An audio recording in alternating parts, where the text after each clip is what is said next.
Okay, ladies and gentlemen, let me introduce you to one of the great journalists of this city and indeed this country. Trying to be a comedian now. You're not a chameleon. About that. No. Ladies and gentlemen, Robbie Brechin. Now, you would know the name. He's a legend. Oh, come on. It used to be in your own lunchtime, but it was... Yeah, long lunchtime. Yeah. Remember those days? Oh, God, yes. Yeah. They were days to look back and reflect upon. We were very spoiled, I think. Jerry. And we had so many restaurants because we had so many long lunches. Yes. Nobody frowned on it. No. Oh no! Then Paul Keating came along with his fringe benefits tax. Yeah, a bit of a spoil sport, old Paul. I would think so. I think that's one way of putting it. Yeah. I don't know admire that him in many ways, but there was a few things he did that I wasn't happy about. because a lot of business and a lot of stories and a lot of everything was done over a table. Like, for example, this. I honestly think, apart from the odd too many bottles of wine, Yes. it was really good for your mental health. I mean, I really do. Sort of like therapy. There's a kinship in it. Yes. I remember Lance Campbell, who was arts editor of the Advertiser. Oh, I for a remember while. him. Yeah. This is back in the 80s, and Desert Dick Lang. Remember Desert Dick? Desert Lick. Yes. Yeah, Yes. the yes. guy with the big plane. Yes. You know, Yeah. Yep. always flew very close to the sun, and he was a real character. Yeah.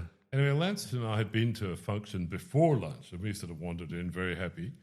We sat down, and it was Alec Matheson, Des Cahoon, Well, and, these are and legends. legends, aren't they? Desert Dick Lang. What are you saying, Caroline? Oh, okay. Oh, sorry. Just come in and yell, Caroline. It's all right. yeah. It's a dining room. You just got to get closer to the and- microphone. They're very directional. Very direct. Okay, yeah. Is That should be that's fine. better? Yep. And everybody said, look, Desert Dick has had some bad news. He's got cancer. And he's got a farm and he's selling off his property. Yes. And I think it was Alec who said, would you like to buy a camel from him? And Lance and I looked at each other, oh, why not? You'd bought a camel? I bought a camel. Just unseen, no idea what we were doing. I hope it was a good-looking one. No, it wasn't. He was called Gordy. And I'll never forget, we paid $100 for it. Yeah. And I went home that night and I said to my wife, Fran, I said, by the way, we now own a camel. So the whole family, the kids and the lot, went up to see the camel up beyond Gawler somewhere. Yeah. And we saw him standing on the hillside and he came running down. It was like out of Lawrence of Arabia, you know, the dust and the woo and the woo. And we thought, this doesn't look good. They sort of run in slow motion, Yes, don't they? and it was like that. It was like Lawrence of Arabia, the camel scene, the long shots. And anyway, as soon as he got close, he started spitting and pawing the ground. And we had brought down ropes and things. We thought we'd be able to lasso him and, you know, get close to him, but we chased him all afternoon. And eventually we sold him to another camel trader. Did this work its way into a column? I can't remember. It was a lunch story for a long. It still is a lunch story. It is a lunch story. Yeah. Sorry? Did he end up in a barbecue? I don't know. We didn't dare to ask. We think he was a legit trader, actually, and he might have had a use, maybe a kind of UFC for camels. You know, he's been a great fighter, I think. You know, Professor, do you remember Des Cahoon? Yes. He was Fantastic. I always remember him. He never had a cigarette out of his hand. no, You know, but a wonderful man, a great raconteur. yeah, Fantastic character. yeah. Oh, a real legend. Where are the characters today? You're not allowed to anymore. You're not allowed to. No, Jeremy, I was horrified because I knew that we might talk about the media and freedom of I'd speech. love you to. Freedom of speech? Right? Yes, And sir. The first thing that came up on my phone this morning was doctor sanctioned for calling the mushroom poisoner a sociopathic nut job. Very accurate. Well, that's what I thought. I thought, well, that's how I was describing Yeah, it. that's right? fair enough. Yeah. But what have we come to when a doctor is sanctioned for telling the truth? It's got all kinds of implications: freedom of speech, yeah. descriptions, cancellation, Yes. woke. Yes. you can't make a decent judgment about a patient, which is what's here. Yeah. You can't tell the truth. Well, where is the truth going? Well, I'm getting really worried. Well, therefore, where is journalism going? If you can't tell the truth and do it with a humorous twist. Yes, down the tube. Well, you saw Trump with the ABC guy who asked a legitimate question about how the family was raking in the billions. Yes. Right? Apparently he's made $5 billion since he became president again. And, he said, my sons run the business. And as if presidents are supposed to run a business, not have trust to keep them apart from all that, right? Yes. There's nothing to Trump. And as you know, he scolded the ABC reporter. And he said, you've set a very bad tone. I'm going to tell your boss on you. and he banned the ABC from his London press conference. Yeah. How childish is that? How dangerous is this? But he's getting away with it, and people, not everybody likes him, but he seems to sort of have taken politics back to the Wild West, which is absolutely really what America is. They like that. Funny, I actually wrote that in a little think piece to myself, that people are surprised about what's happening in America. And I said, well, have a look at the movies, have a look at the Wild West. This is what they were. The big town sheriff was always corrupt. Yep. There was always a rancher who was killing people quietly to get their land. Do you know what I mean? And there was one guy in a white hat who came along and tried to sort out the mess. That was what I grew up on. Yeah, me too. Me too. Yeah. So life was simple. So I love that you have made that reference. Do you know what I mean? To the Wild West, because that is them raw in tooth and claw. That has, and the gun settled almost every argument. But he's managed to create the parameters that will now allow him to be totally crazy, say anything he likes because he's established that's what I'm like. And that's why he loved being with the king and the queen. Oh, did he? What? And the fating, look at this, the red arrows flying overhead. God save the queen and the cost of all this stuff, right? And I'm sure I watched Prince Charles again. We grew up with Prince Charles and had an admiration for his eccentricity, shall we say? Yeah. And we now realise why the What's Queen... What's eccentric about talking to plants? Sorry? What's eccentric about talking to plants? Nothing. I do it all the time. Well, that's all changed. I agree. I talk to plants, and I thought, is Charles really enjoying Trump being Trump? No. And the kind of obsequiousness of it. And it's so over the top that you're thinking, well, the king is actually in his Gunshaw mind thinking, this is a mockery, but I've got to put up with it for the sake of the British economy. Yeah. You know? Yeah. Are you talking about Trump? Yes. Yeah. My favourite topic. There you go. Yeah. Well, Let's take a vote. Come closer to the microphone so we can hear all of you. Sorry, I was out of the room. What were you saying about Trump? How do I put where that? do we start? Les has gone very quiet on this, I can see. A lot of people think we need a Trump in Australia. Hey? A lot of people think we need a Trump in Australia. Well, I do in the sense of our politicians lately seem to be quite wishy-washy. Yes. And I am thinking of Albo, who's a perfectly nice man, but he looks like he should be selling you tickets at the railway station. No, I'm serious. No, I agree. I agree. And he's not an impressive man in any way, right? No. And I think that's the way the government is, but I'm quite grateful for it because at least he's not a fascist or an authoritarian. Yeah. What's the nicest word we can think of for Trump at his best? Complete arsehole.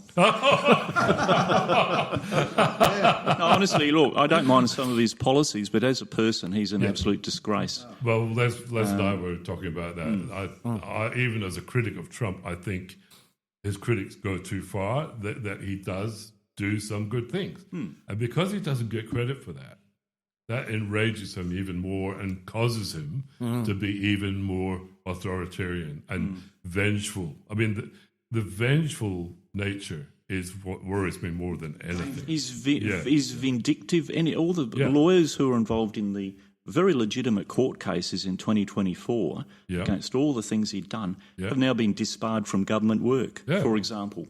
Yeah. It's just disgusting the way he is so nasty towards. But ultimately, we as humans and as a society, we compare and we have contrasts.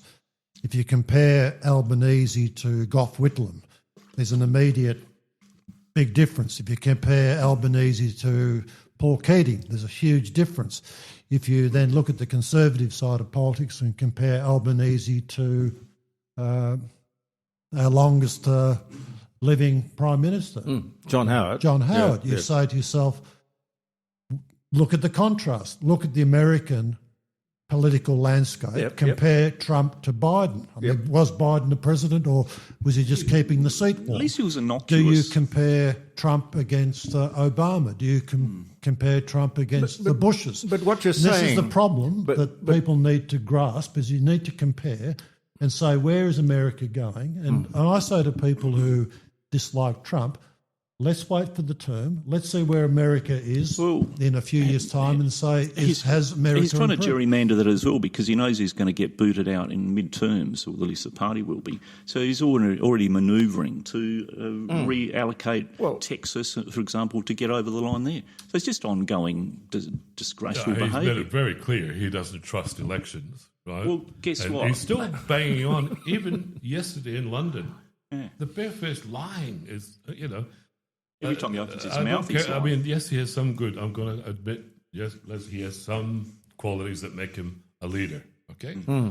I hesitate to use the word good, but at least he's leading, and that teaches a lot of people in Australia about politics and how you should conduct yourself. But he again repeated that he won the 2020 election. He's still doing that even after Fox News, God bless Murdoch's heart,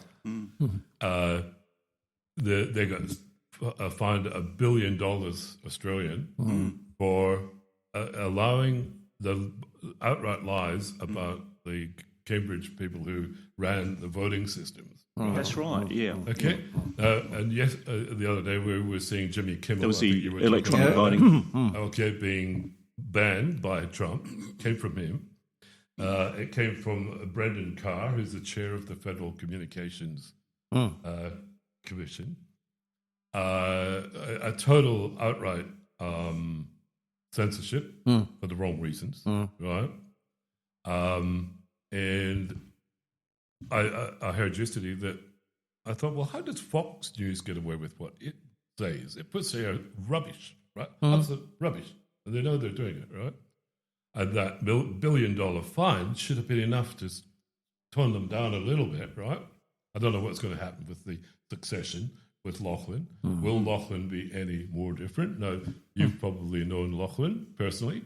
No, I don't know him personally. Oh, you don't know him personally? No, he sacked me. Yeah, well, so I don't really know him personally. You didn't get to know him before he sacked you. No. I don't think he really was cognizant of the whole thing. He just got a phone call from David Pemberthy, and Pemberthy then rang the radio station and demanded, because David's got a lot of power in there. Yes, obviously, yeah. Demanded that I get the sack. Yep.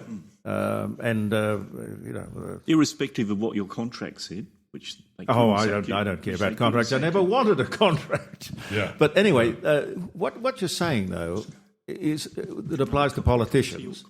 It applies to medicine. It applies to nothing is the same. It applies to journalism. Yeah. It applies to newspapers, even newspaper proprietors.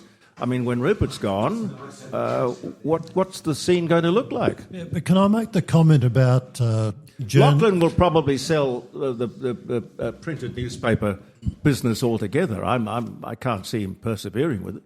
Journalism and the media tends to, and we were talking about this just before the segment, that you can't necessarily always trust the media to be accurate and truthful. You can trust Robbie Brechin. But if you and talking about Trump and the 2020 election, if one looks at the documentary maker Dinesh D'Souza and looks at the subject of that election and the drop boxes and how the drop boxes were manipulated during the COVID period, the evidence is very, very sound that the drop boxes were manipulated and people were going with handfuls of votes. No different to the election here at the Adelaide City Council when Alex Hyde lost his seat because of a Chinese candidate, because the Chinese rigged the election. Now, these things happen, and the biggest allegation against Trump during his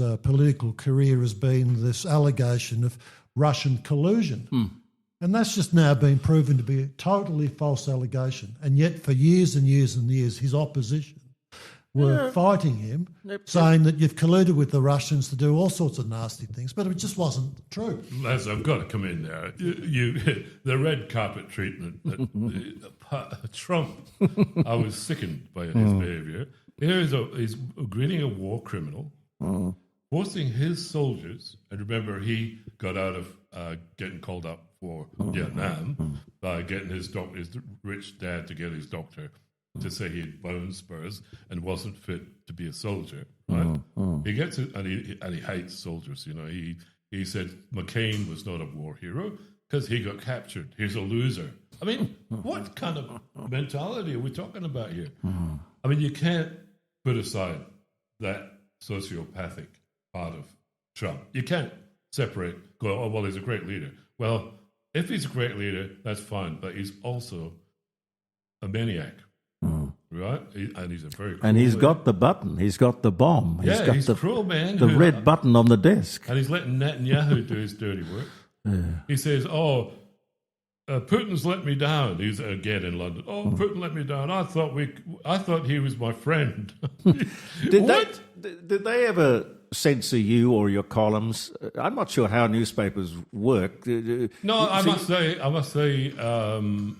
they didn't. But that was the 80s when anything was going, you know. It was a much more free time. A cake just walked through the door. Well, not a cake. Special occasion here today, folks. We've made Jeremy a pavlova in the true Australian idiom. Well, that is wonderful. Did you make that? Fantastic. I made it, yes. You made it? Wow. Yes, I did. Marry me, Tony. No, I did that. Well, creative Tony would be a bigamist if he married you, Gary. It's a special day for Jeremy. He had a birthday this week. Very good. Yeah. So we're going to dish that up. Well, maybe as a special day you could get me a nice glass of cheap red. It's that time of day. No, I didn't hear the bottle pop. No, I didn't. No. It's about an hour overdue, Carol. Oh, yes. At least. I'm surprised he's lasted this long. He only has a backup behind him. No. Tell me. And where, Jeremy, are you going to find a cheap bottle of wine in your house? Come on. Oh, yeah, man. No, look, I have a favourite tipple, which is called, it doesn't even have a name, really. It's behind you. Oh, yeah, that's it. It's called Soft Red. Yes. And I think it sells, last time I looked, it's about $3.90 a bottle. Is that right? $4 a bottle. My God, medicine. Cheap medicine. Well, yeah. and I must admit, I mean, I'm not a connoisseur, but if you gave me a glass of that and a glass of, $20 or $50, I would go for that because it tastes better. Sure. I'm the same. I've got the same kind of palate. I don't know. I'm lucky to have that palate. I'd rather have a $4 palate than a $24 palate. Me too, yeah. Now, tell me about how an editor in a newspaper works. You write the column, and a copy boy comes along and takes it, and then he gives it to the editor. How does it all work? That's roughly how it was. Slightly different at the Advertiser. The copy boys had gone, so you basically. And the Advertiser was one of the first newspapers in the world to go computer in the early 1980s. Oh. Yeah, and that caused a lot of consternation. Remember, we had the big strike, the 6-week strike, which I went through. The baby had just arrived. Mm-hmm. The car had just broken down. And we were on strike for 6 weeks. And because of the union setup, which was basically, even if Adelaide people voted to go back to work, they were overwhelmed by the eastern states votes, right? So most of us wanted to go back to work, and it damaged the relationship with the editors. After that, it changed. You could feel it was like the wind changing from north to west or something. You could feel it. There was a contempt for us. One of the editors said, "Oh well, you guys didn't do yourselves any favors while you were away."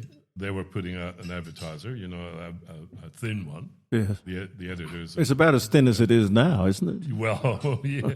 Take out the Lacornia household goods. Take out the household goods ads, and it's now a glorified leaflet. It's a collective leaflet. Remember, you used to get your letterbox stuffed with leaflets. Yes, I do. So that the postie couldn't put in the new stuff, right? Well, that's all gone, and the reason is it's now a collective for the 4 main household goods, white goods companies. Yeah. We could name them here, but we don't want to do that. Well, they're big sponsors, and so the news, the actual work of the journalist, actual journalism is just fitted in around the ads. Absolutely, yes. Just fitted in that's around how the the advertiser started, way back in 1868 or something. Yeah, well, with all the ads on the front page, you've got a picture of an original advertiser, haven't you? Yeah. The 1890s or 1900, I think it is. I've got a 1920 and a 1940. Yeah. And we actually sat around here last year and we went through the 1939, it was actually, edition. It was November, and it was the first time that, just when the war started, first time that John Martins had ever cancelled their pageant because of the depressed time, and everyone was miserable with the war. But I was going to ask you about modern journalism. Every time I read an article, it's littered with grammatical errors, spelling errors, and it's just like kids these days can't write or spell anymiming. Well, or is it there's no one oversight, there's no editors checking it, or is it the spell check doesn't work? There's checks, but you've got a thinning of the gene pool. Yeah. A lot of the experienced journalists have gone. That's what I'm thinking. I'm thinking of one particularly good reporter, Nigel Hunt, a constant award-winning police reporter. Absolutely. He police contacts that any journalist in the world would be proud of. Yes. He got to the bottom of everything with a couple of phone calls. And he did the old-fashioned thing. He went out drinking with them, for which he received some criticism. But as long as he came home with the goods, but something happened between the advertiser and Nigel, I know, was really upset about it. He's got another great job now. He's a fine journalist. Oh, yes, but he's a classic example of how that doesn't matter anymore. Rob, sorry to interrupt, Rob. Can I ask you the question, front page of the Advertiser this morning? I think this is pretty childish sort of journalism when Malinowski's surrounded by Mulligan and Susan Close. Yep. They use this double entendre, so Mully gone and close to the end. Do you think that's a bit petty? They and do it all the childish? time, though. They do it all the time. Yeah, well,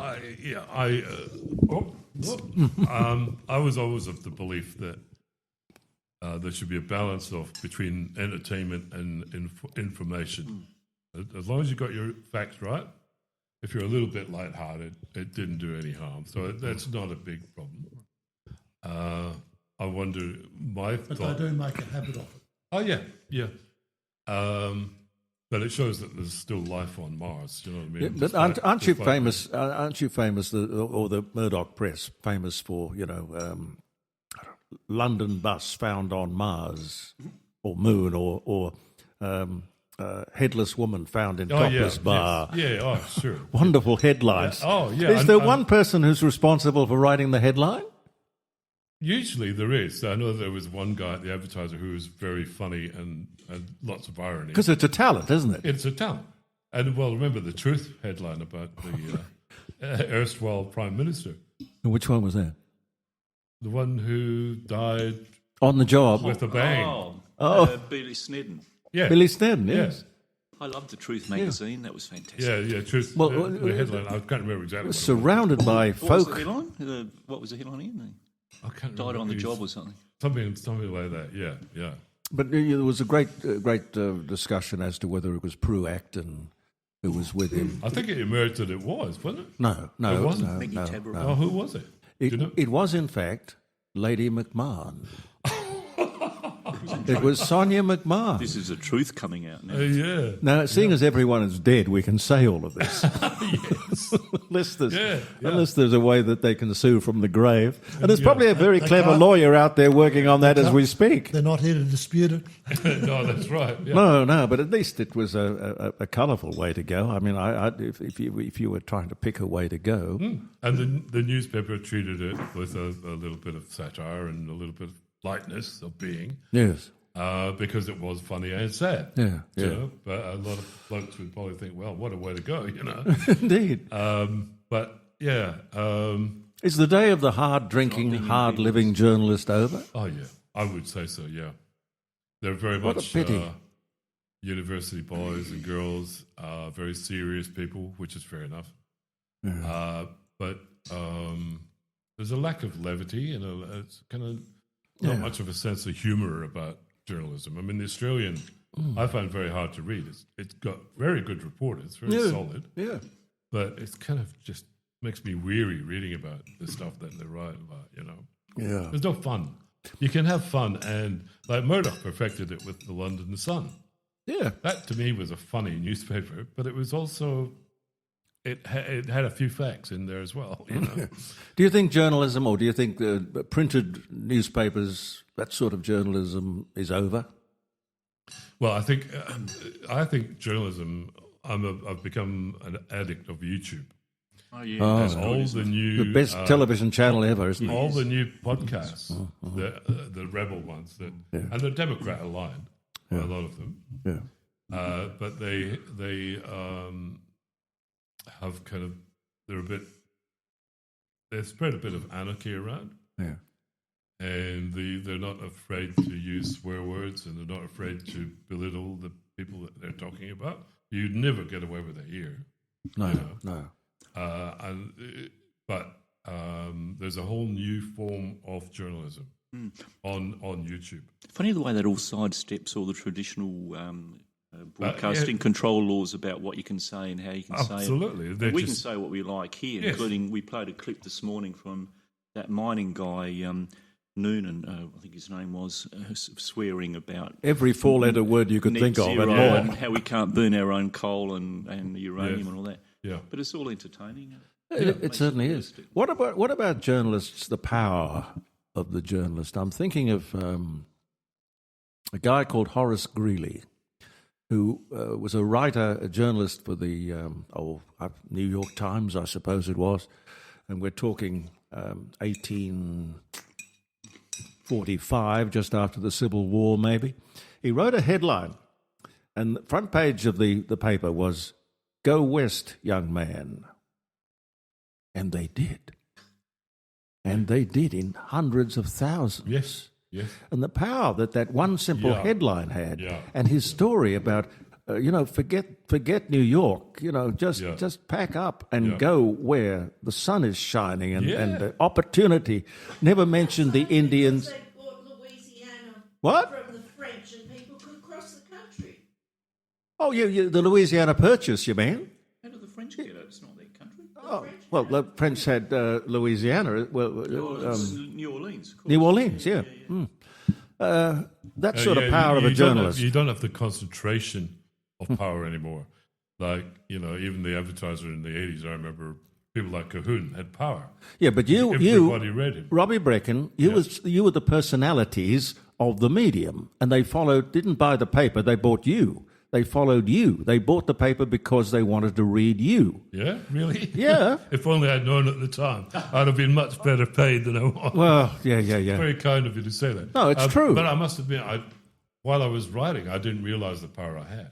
You don't, because you're getting criticised. Although I must admit, the criticism that we received in the 80s, say, or the 90s, is as nothing compared to today with social media. But I don't know how some people can put their head above the turret. But in the 80s and 90s even, the primary source of information was limited to radio, newspaper and TV. Oh, yeah. And so you had more concentration and more power. Yeah. Now it's just splattered It's fragmented in an amazing way. So you don't have individuals with a lot of power, really. And it was sort of, I don't know, a cult of personality. Claudia Wright did. Caroline, do you remember Claudia Wright? She was a... Yeah, what's that picture when Dad was elected? Claudia Wright for the Women's Weekly.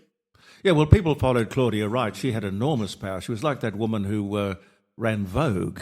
Oh, yes. You know, the Devil Wears Prada type of yeah, woman. Yeah. yes. Those are characters. Ida Buttrose was another one who had enormous power. God bless Ida. I'm a great admirer of her. Spoken mind. Had a bit of a life.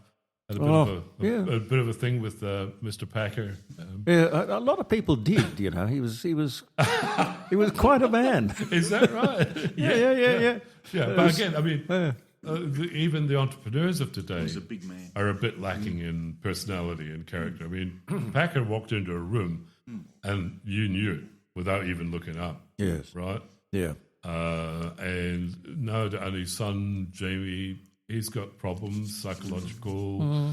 And I'm sure he was brought up in a similar attitude to Kerry, his dad. Yeah. That was no picnic. No. But James, being of a next generation, let it get to his mental health. I mean, he's very open about that. Yeah. He's a very damaged boy. And he tends to just collect his $500 million dividend every 6 months from his various enterprises. Yeah. But his father wouldn't have done that, I'm sure. He was... What's that? So we Caroline, don't turn that appear off. to have It's confusing. we don't appear to have the icons existing now that we used to. The John Laws, the Alan Jones, amongst the whole heap of people that were very, very iconic in the industry. And straightforward. And Jeremy Cordeaux. And Jeremy Cordeaux, yeah. I always regarded myself as a public servant. I served the public, and as long as I did that well, they would leave me on. I think It wasn't an ego trip for me, believe me. Smack for daughter Caroline, it says, from the new member for Kooyong. One of Mr. Andrew Peacock's first recommendations as the newest member for Federal Parliament was a fatherly one, a good smack for his daughter Caroline, aged 2. And she wasn't even And a this was silly written- little girl that got drunk. No. Smack her on the bottom. Yeah.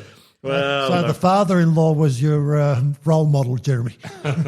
Caroline, her curly hair caught up in a top knot, was misbehaving during photographs and interview with her 27-year-old father the morning after his election as the Liberal Country Party member for Coorong, blue ribbon seat held once by Sir Robert Menzies.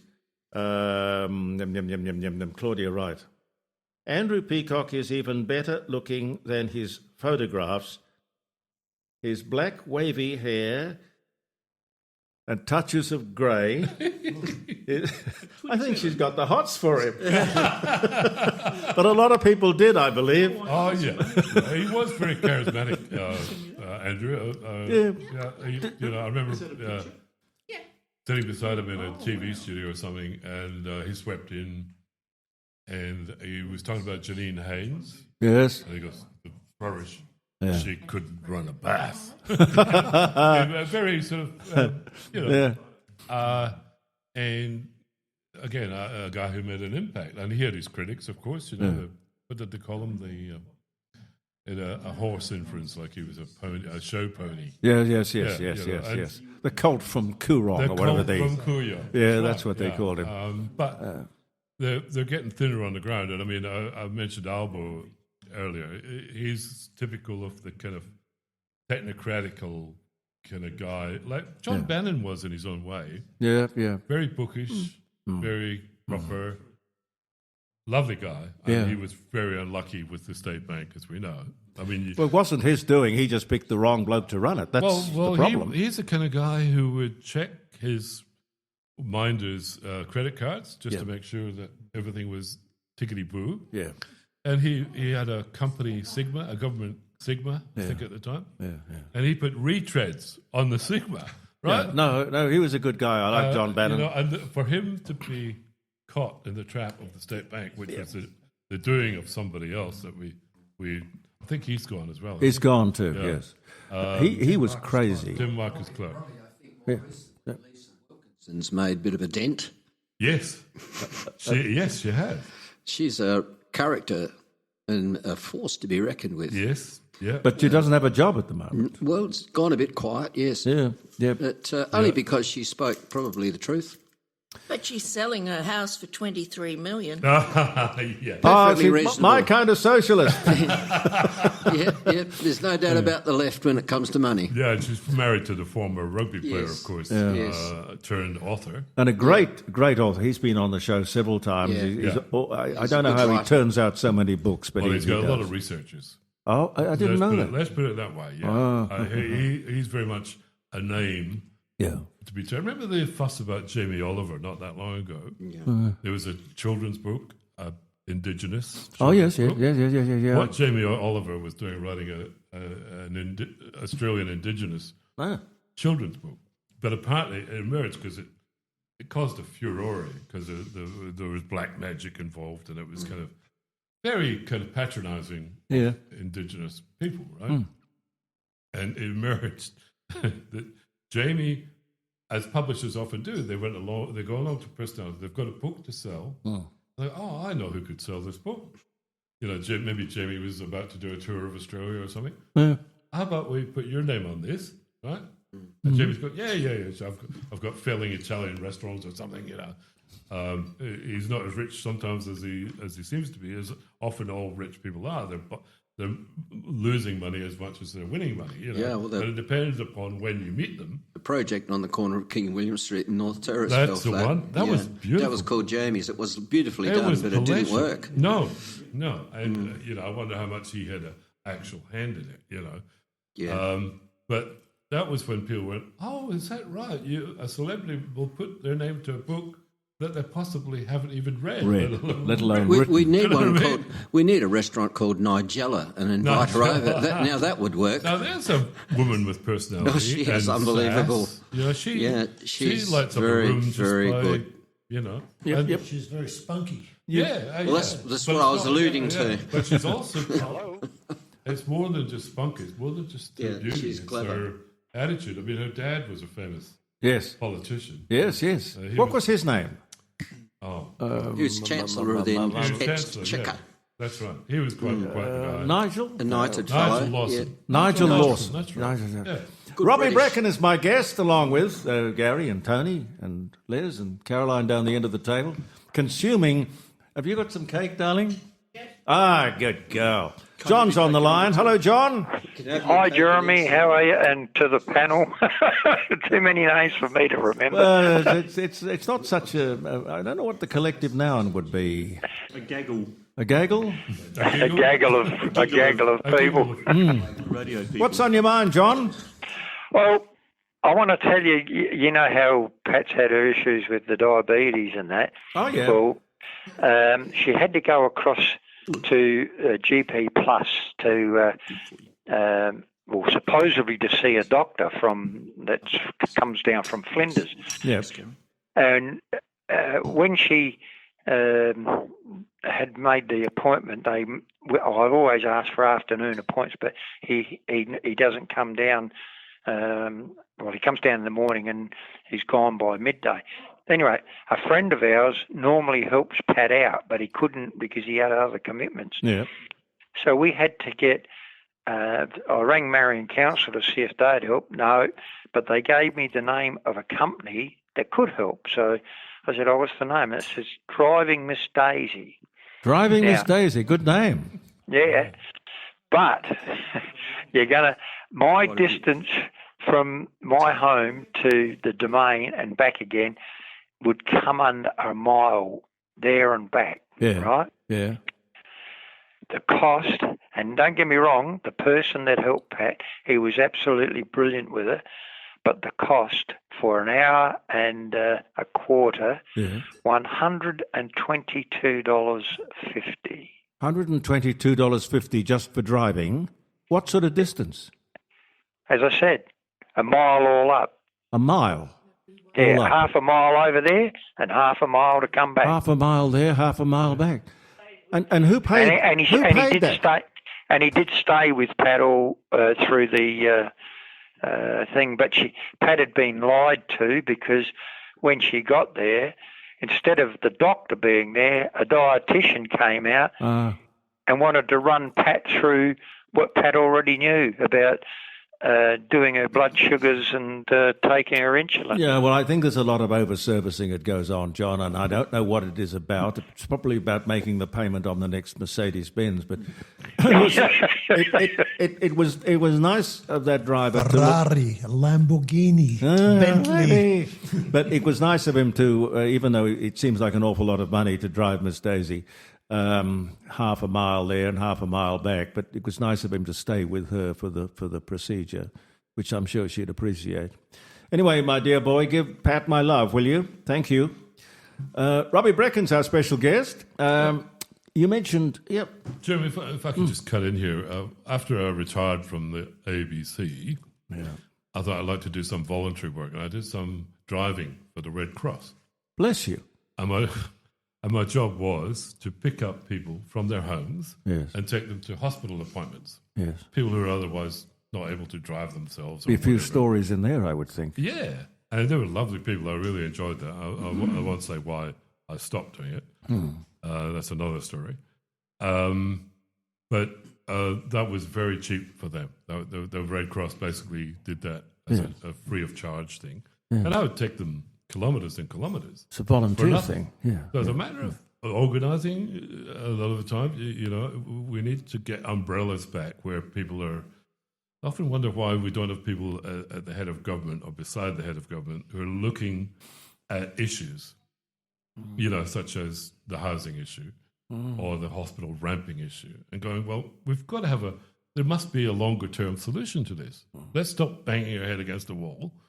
And let's stop the rearguard action and get the spin doctors out of the way and the solutions in front of us. I'll never forget the last election, was it, when this person stood up and said, oh, they're getting on top of the hospital ramping, I know, because blah, blah, blah. And she turned out to be a lackey of the Labour Party, right? Now, I got a lot of time for Malley. I really do. He's a star. Yeah, and all he has to do for the next election is take his shirt off in a swimming pool. I mean, there's no sweat for him. I think that's pretty right. I bet the Libs wish they had a similar character. They keep sending him boxes of hamburgers and chips, and can't understand why he sends them back. But as you say, the spin is now incredible. You know, I mean, it was bad enough when I was writing about politics, and the minders would take me aside and say, "Well, Robbie," they'd take me out to lunch and say, "Robbie, if you just take your foot off our necks a little bit, there'll be more of those lunches." Right? Just stuff like that. But I get the feeling a lot of journalists are cozying up to the party that's in power because they have to. They have to. Because otherwise, you're out of it. I went through this where you know that you're going to be cut off from the information flow. So you're a political writer, say, and you are cut off. They deliberately don't brief you. Yeah. You used to get phone calls saying blah, blah, blah. You know, it was all part of the game. You really need to run with the hares and hunt with the hounds. Yes, and if you don't toe the line, you end up being... And that's very skillful work. Yeah, in front of a diplomat, you know, how much do you tell? You know what I mean? You're always juggling, trying to keep in but also tell the truth. You know, it's you're trying to serve the reader and the master. Sure, but you have to have access. Yeah. If you don't have access, that's it. Yeah. You would know that very well. Yeah. But you mentioned John Bannon. Now, lovely man, by the way. Yeah. I agree with that. Yeah. He gave me a line of credit, and I've got it at home somewhere. He gave me a line of credit for $100 million. What? That's true. I've seen it, Jeremy. Why? You showed it to me. What was it for? Well, what happened was... I know you're a smooth-talking devil. But No. It was very sound business. And actually, right now, there is a similar situation that has erupted. But back then, and I'm talking the 80s, young Warwick, You know how you... I remember young Warwick, yes. You know how the you troublemaker, the troublemaker. You know how to start a small business? Yeah, give it to Warwick. You buy a big one and give it to Warwick to run. That's right. Oh, God, what a tragedy that was. Well, anyway, the whole Fairfax publishing empire that went back to, I don't know, the 1700s or something or other, they owned Woman's Day, and they owned a stable of magazines. They owned Channel 7, the 7 Network. They owned 2GB Macquarie, the whole Macquarie network. Yeah. They owned the Sydney Morning Herald and the Sun. Anyway, it was a fantastic empire, and young Warwick decided that he was going to privatise what was a very, very expensive public company, and he was going to do it with borrowed money. And then the interest rates started to come up, and thank you, Paul Keating. And then he went back. Well, he didn't go bankrupt. He sent the company bankrupt. Yes. Yeah. And everything had to be sold. Skase bought the 7 Network, and somebody else bought something else, and Packer bought the magazines that he wanted. And up for sale was the entire Macquarie network, which was 2GB at the time, 4BH Brisbane, 3AW Melbourne, 5D in Adelaide, 2CA Canberra with the Maxsat satellite system, Darwin, and a whole stack of provincial stations, very powerful. And I went to John and I said, why don't we buy it? Because not only is there a lot of real estate, can you imagine having a South Australian voice in every single population centre in the country? And he said, I like the idea. And 2 days later, he rang and he said, can we have another appointment? And we knew the auction was coming up in about a week in Sydney. They literally auctioned it off in whatever the street was, down in Ultimo, where the Fairfax building was, the whole Fairfax company. Yeah. Anyway, we went along. It got to 100 million. I knew it's all I had, just 100 million. Just 100 million. Oh, yeah. And a lot of money. Unfortunately, there was $10 million of stamp duty. So we couldn't go on. Oh. John had given me the strict order that we were not to go over 100 million. That was it. Yeah. So we lost it by $10 million. And that's how I came by 5DN, which was second prize, because the bloke who bought the thing was one of those White Shoe Brigade people from Queensland or something. Anyway, Sanctuary Cove. It's what?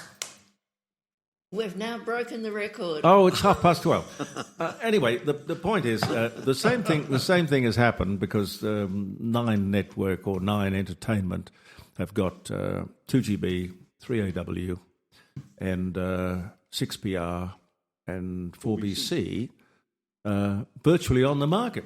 So we could do it again, Robbie. And I'm just listening to your voice. Yeah. You would be a fantastic on-air... Wouldn't he? Talkback. So First thing I said to him when I met him at the gate. I'm embarrassed. Great voice. Beautiful. I remember the great late Bob Francis. Yeah. He rang me up one day, just for something or other. Yeah. And I answered the phone. He said, that voice, he says, it's like a ball bouncing off the velvet of a it's snooker so table. mellow. Well, I think it's honey. I think it's just honey. And the brogue is a very slight brogue, but it's a very charming accent. Yeah. Some say I had luck with the ladies back in the day because I'll bet you because did. of that. I bet you do. It wasn't my looks, but anyway. So don't close the door. We might be able to pull it off. Radio is a wonderful medium, I think. Anyway, it's still a true medium. It is, but I think the radio is probably a commercial radio as we know it, and particularly if you're trying to run it out of Sydney, and one size does not fit all. If you're trying to do it that way, I think you're in terminal decline, and that's what the business people who run 9 Entertainment believe, Of course. Yeah. and they want to get out now. They've sold Domain, which was a really very big asset. The Domain real estate... being hammered by REA, of course. Yeah, but still, probably in itself. Yeah. I think it was $2.5 billion they sold it for. Yeah. And the headline in the Australian Financial Review, which is owned by 9 Entertainment, was Domain off the books now for radio. Well, you know, So that wasn't planted. I don't know what was. Yeah, absolutely, yeah. the best offers they've had so far for those 4 top rating stations, 4BC, CPR, etc., 3AW and 2GB, is under $30 million. So and in the $30 million. 90s, that would get you 1 radio station. Yeah, exactly. Yeah, Now throw in 4 for the price of 1. yeah. And this is in today's dollars, not $95. And these are talk stations that are number one in their respective markets, all of them. And to have that sort of voice for South Australia at that sort of price, I mean, what is it? It isn't even a fraction of what the live golfing thing is going to cost. And there are a lot of other stuff going on. An absolute masterstroke. Yeah. Oh, yeah. I must ring him. Do you know him? Who? Mally. Mally, I know. Yes, I have to know him quite well. Oh, well, let him know that there's a proposition coming his way. Better still, get him around the dining room table. Well, yeah, I don't know. That would be a bit of a... Yeah. Yeah, well, that would be a good idea. But you're welcome back anytime, and I think you're a fantastic, not only journalist, but entertainer. Oh, thank you. But you've got these wonderful stories. Yeah. Well, I have been around a long time. Who was your mentor? Were you mentored by anybody? Mentor? That's an interesting question. They were mainly American. I was obsessed with them. Going back to cowboys and Indians, and we grew up. Most of us grew up in. Yeah, that's my era. Looking at America. Up along Cassidy. Yeah. Interesting place. You know what I mean? Somewhere where Cisco Kid. Free. Easy rider. Casey Jones. Casey Jones. So Hunter S. Thompson, Ken Casey, who did One Flew Over the Cuckoo's Nest. Yes. Truman Capote, even though he's a horrible little man, Yeah. I loved In Cold Blood, for example, the reportage of these two guys. Yeah. It was a landmark journalism. And Jack Kerouac. And it was like, I love music, so modern music, even though I'm tone deaf. I like to think that I'm using the rhythm of music. Who is your favourite words. American? Chris Christopherson or Johnny Cash? Or John Prine. Oh, yes, he's fantastic. Yeah, yes, he had a big heart. Yes. Yeah, I love him. He's great. Yeah, good. No, great absolutely. taste you've got, Joe. No, I love all that era, and it never gets played. Gets played. Merle Haggard. Merle Haggard. I think he was probably the best of them all because of his voice. Yeah. I mean, he had a real country music upbringing. He was. And Dolly Parton. Yes, brilliant woman. I've got her car. Willie Nelson. Willie Nelson. Yeah. He's got her car in the garage out there. I really do. I've got Dolly Parton's car out there. Really? Yep. What kind of car is it? It's an E-Type Jaguar. Good Lord. She bought it and kept it for 10 years. It was green with tan. And the bloke who owned... Robert Barbaro, who ran Adelaide guy. The restaurateur down on Connell Street. Connell Street. Yeah. He bought it, brought it back from America, sent it off to Melbourne, had it painted white, reupholstered, new hood. Yeah. But it has that providence that it was her car for 10 years. And it never needed airbags because she had her own inbuilt. Oh, she certainly facility. did. She certainly did. But American country music told stories. It's so personal. It's got poetry. Yeah. I love the turn of phrase. So they influenced me as much as anybody as well, actually. Yeah. I may have stolen a couple of lines from John Prine. Yes. No, there are great words and lines. Of course. Yeah. I don't know who wrote the song, but it was a one that appealed to me. You can get humour into songs the way you can't probably get it into anything else. Yes. Yeah, he wrote a song and he said, if I had to do it all over again, I'd do it all over you. Yes. It's just beautiful. About his wife. Yeah. Oh, yeah. I'm trying to think of examples, and I never can in the moment. But, there are many of them. You'll have to come back, Robbie. I will. Gladly. I would love you I've to. Enjoyed today. It's been good. It's been a really good mix. Well, it's eccentric. And Jeeves here makes a splendid cup of coffee. Jeeves. Jeeves, thank you. At least I've got a use. Well, he is a car collector. No, I know. A genuine eccentric himself. Yes. Thank you. I take that as a compliment. Well, look, coming from you, that is a compliment. Well, I'm only studying the spy versus spy. Anyway, thank you so much, Robbie. Very Pleasure. grateful. Absolute pleasure. Been really good.